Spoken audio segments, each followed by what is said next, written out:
Sous la supervision d'officiers ukrainiens, ce soldat russe capturé à Koursk accepte de témoigner devant une caméra. Comme la plupart des combattants faits prisonniers de guerre pendant l'incursion ukrainienne, l'ancien étudiant de 22 ans est un conscrit. Nous avons tout simplement été abandonnés par notre commandement. Nous n'avions nulle part où aller. Nous étions des conscrits et les parachutistes ukrainiens étaient face à nous. Il était inutile de se battre. Une section nous a encerclés et c'est tout.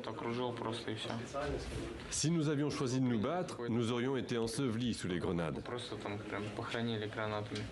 Au moment de sa capture, le jeune homme effectuait son service militaire depuis 10 mois sur le sol russe. Depuis qu'il est entre les mains des Ukrainiens, il n'a qu'un seul espoir. Être échangé et rentrer chez moi, auprès de ma famille, de ma petite amie, de mes sœurs, de mes parents. N'avez-vous pas peur d'être à nouveau enrôlé dans l'armée? Il y aura une prochaine mobilisation en Russie. Je préfère me cacher dans la forêt. Je n'irai pas, je n'ai pas envie. Je me fiche de cette guerre. Une fois ramenés côté ukrainien, les soldats capturés sont examinés avant de recevoir d'éventuels soins médicaux. Les geôliers expliquent que leurs prisonniers russes arrivent au centre de détention effrayés. Ils craignent de subir de mauvais traitements. C'est sur le champ de bataille qu'ils sont des soldats haïs. Mais lorsqu'ils sont capturés, ils deviennent des gens ordinaires. Selon la Convention de Genève, ils devraient être traités normalement. C'est pourquoi nous les traitons ainsi.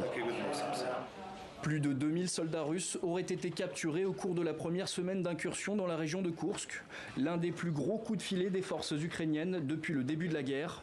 Kiev assure être déjà en pourparlers avec Moscou en vue d'un échange de prisonniers.